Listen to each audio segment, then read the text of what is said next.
सम्मान्य सभापति महोदय, सबसे पहले मैं आपके प्रति आभार का भाव प्रकट करना चाहता हूं कि इस महत्वपूर्ण चर्चा में आपने मुझे हिस्सा लेने का मौका दिया है। महोदय, ये चर्चा जो है, ये चर्चा एक और तो हमारे संविधान के कारण हमारा देश इतना कितना आगे बढ़ा इसका जनता को एहसास कराएगी। दूसरी ओर हमारे संविधान की मूल भावनाओं के कारण ही 75 साल में लोकतंत्र के मूल पाताल तक गहरे गए हैं, इसका भी एहसास होता है। और तीसरी ओर ये भी मालूम पड़ता है, जब संविधान की भावनाओं को दरकिनार कर कर कोई अपने लिए संविधान को तोड़ मरोड़ कर आगे चलने का प्रयास करता है, तो किस प्रकार के अकस्मात और किस प्रकार की दुर्घटनाएं होती हैं। इस सभी दृष्टि से देखें तो संविधान की दोनों सदन में जो चर्चा हुई है, वो चर्चा एक प्रकार से हमारे किशोरों के लिए, हमारी युवा पीढ़ी के लिए आने वाले दिनों में ये दोनों महान सदन में बैठकर देश का भविष्य का निर्णय करने वालों के लिए बहुत शिक्षणात्मक रहेगी, ऐसा मेरा मानना है। और देश की जनता के लिए भी क्षीण करने में बहुत मदद करेगी कि किस पार्टी ने आज जो 75 साल की मीमांसा होगी, इसमें स्पष्ट हो जाएगा किस पार्टी ने जब जब जनता ने शासन अपने वो पार्टी के हाथ में दिया, संविधान का सम्मान किया है या नहीं किया है। मान्यवर, बहुत लंबी आजादी की लड़ाई के बाद हम आजाद हुए। जब हम आजाद हुए तब दुनिया भर के कई राजनीतिक पंडितों ने कई आगाहियां की थी कि ये देश बिखर जाएगा, शायद बन ही नहीं पाएगा।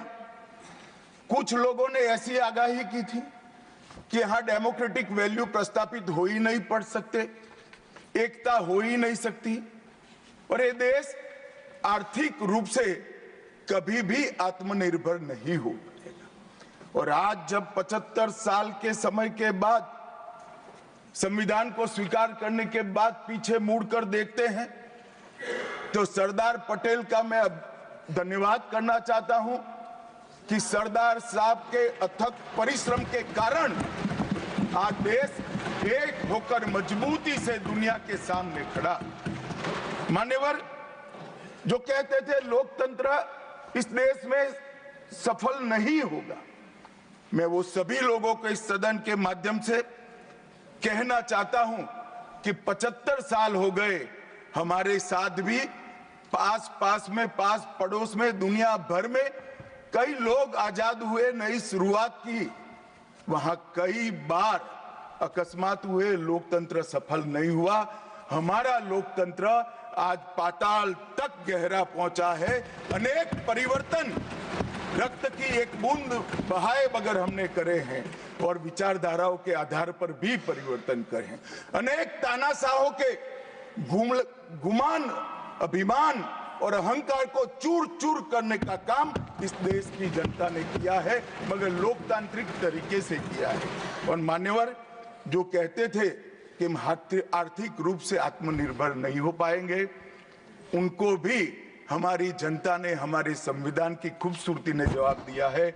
हम आज दुनिया का 5वां अर्थतंत्र बनकर सम्मान के साथ, और ब्रिटेन जिन्होंने सालों तक हम पर राज किया, और जो मैंने तीनों आगाही की वहीं से पक्ष विपक्ष में से आई थी, आज ब्रिटेन भी अर्थतंत्र की तालिका में हमारे पीछे खड़ा है। मान्यवर, ये हम सब के लिए गौरव लेने का पल है, हम सब के लिए बोध लेने का भी पल है और हम सब के लिए संकल्प लेने का भी पल है।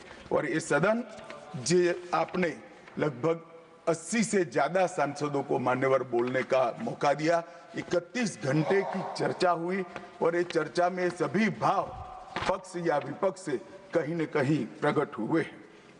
मान्यवर, आज मैं जब यहाँ आया हूँ तब ये बात कहना चाहता हूँ कि आज हम जिस मुकाम पर खड़े हैं, उस मुकाम पर महर्षि अरविंद और स्वामी विवेकानंद की वो भविष्यवाणी सच होती दिखाई पड़ती है कि भारत माता अपने दैदीप्यमान ओजस्वी स्वरूप से जब खड़ी होगी तब दुनिया की आंखें चकाचौंध हो जाएगी और पूरी दुनिया वो रोशनी से भारत की ओर देखेगा।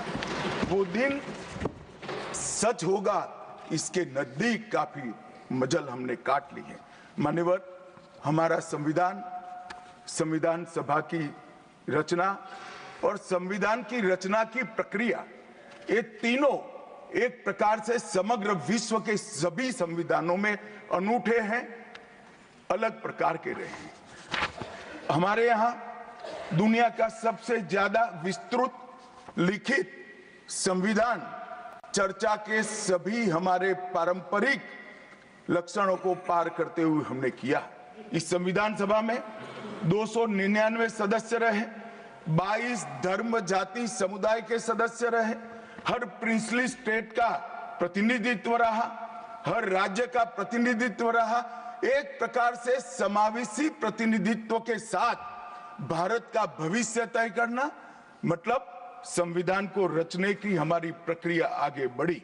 2 वर्ष 11 माह और 18 दिन तक अहर्निश चर्चा चलती रही, विस्तृत चर्चा चलती रही।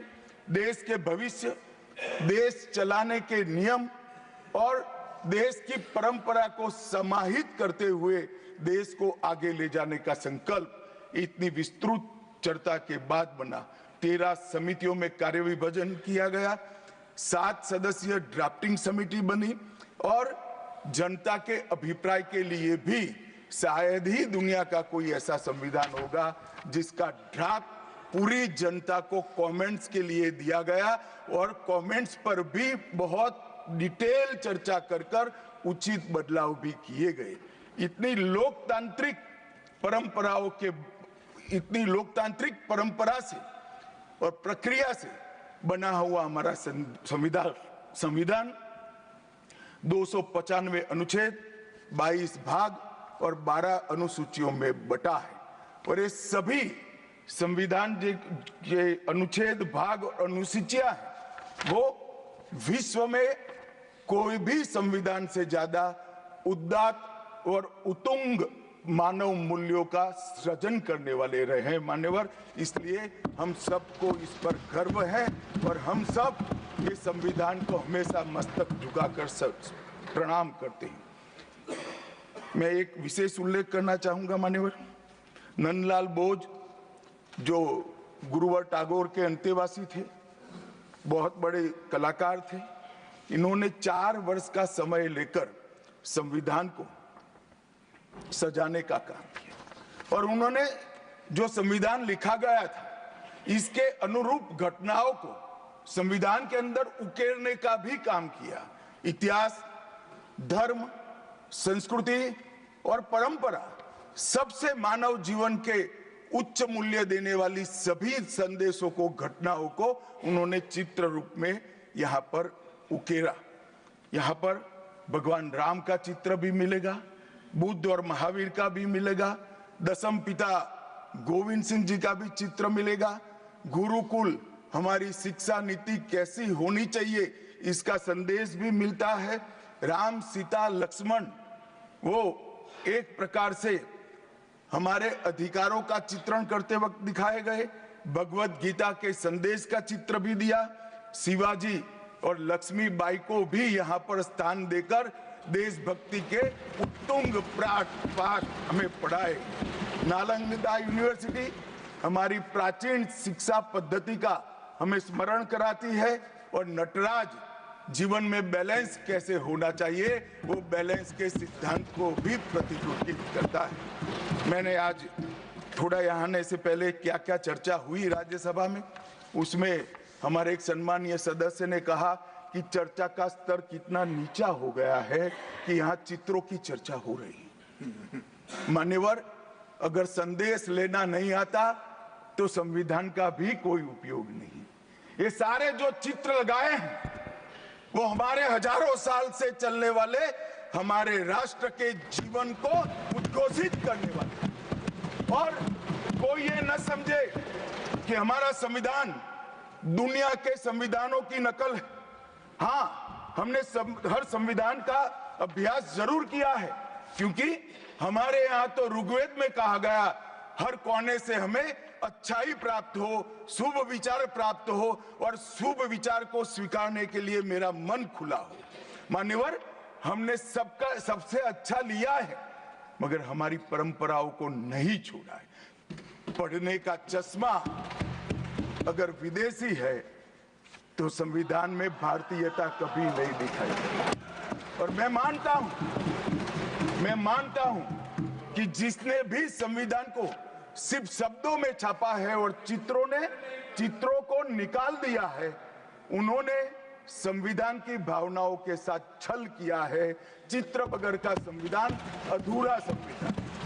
मान्यवर, इसके अंदर संविधान सभा में राजेंद्र प्रसाद जी, राजेंद्र बाबू अध्यक्ष बने, डॉक्टर BR आंबेडकर, सरदार पटेल, जवाहरलाल नेहरू, श्रीमान काजू, KT Shah, Iyengar, Maulana Azad, Shyama Prasad Mukherjee, doctor Radhakrishnan, KM Munshi, ऐसे विद्वानों ने अनेक चर्चाओं में हिस्सा लेकर संविधान को समृद्ध और संपूर्ण बनाने का काम किया। परंतु इतना ही नहीं, संविधान सभा के जो सदस्य थे, इसके अलावे भी विवेकानंद, महर्षि अरविंद, महात्मा गांधी, गोपाल कृष्ण गोखले, तिलक महाराज, वीर सावरकर, लाला लजपत राय और राष्ट्र, लोकतंत्र और हमारी परंपराओं में उच्च मूल्यों को स्थापित करने वाले हर महापुरुष की भावनाओं का ये महापुरुष ने उल्लेख कर कोई न कोई सिद्धांत को प्रस्तापित किया है। मान्यवर, जब इतने सारे मनुष्यों का अच्छा विचार जिस संविधान में हो, उसको सफल होना ही था। ये संविधान सफल होने के लिए संविधान सभा की चर्चा अगर कोई ध्यान से पढ़ेगा तो वेद, उपनिषद, चाणक्य नीति, विदुर नीति, शांति पर्व, रामायण और महाभारत, इसमें से निपजे हुए मानव जीवन के सभी मूल्यों को भी इसके अंदर हमने समाने का प्रयास किया था। मान्यवर, 75 साल हो गए संविधान को किस प्रकार से हमारे राजनीतिक दलों ने और हमारी पॉलिटिकल पार्टियों के साथ साथ हमारी सरकारों ने भी किस प्रकार से आगे बढ़ाया, इसकी भी चर्चा जरूर होनी चाहिए। मैं मानता हूं ये चर्चा समय उचित होगी। हमारे संविधान की रचना के बाद डॉक्टर आंबेडकर ने बहुत सोच समझकर एक वाक्य किया था। मैं आंबेडकर जी के वाक्य को सदन के सामने प्रस्तुत करना चाहता हूं। कोट, कोई संविधान कितना भी अच्छा हो, वह बुरा बन सकता है अगर जिन लोग पर उसको चलाने की जिम्मेदारी है वो अच्छे न हो। उसी तरह से कोई भी संविधान कितना भी बुरा हो, वो अच्छा साबित हो सकता है अगर उससे चलाने वालों की भूमिका सकारात्मक और अच्छी हो। ये दोनों घटनाएं मान्यवर हमने हमारे संविधान के 75 साल के कालखंड के अंदर देखी है और मैं तथ्यों के आधार पर सदन के सामने और सदन के माध्यम से देश की जनता के सामने भी रखना चाहता हूं। हमारे संविधान को कभी भी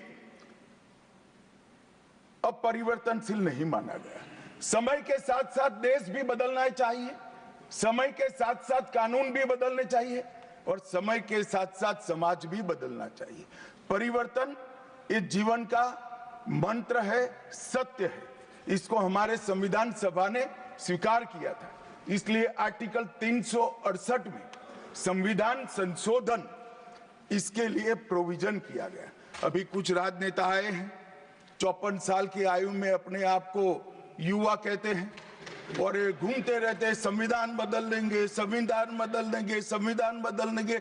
मैं उनको समझाना चाहता हूं कि संविधान बदलने का प्रोविजन, संविधान के प्रावधानों का बदलने का प्रोविजन अनुच्छेद 368 के अंदर संविधान में ही है।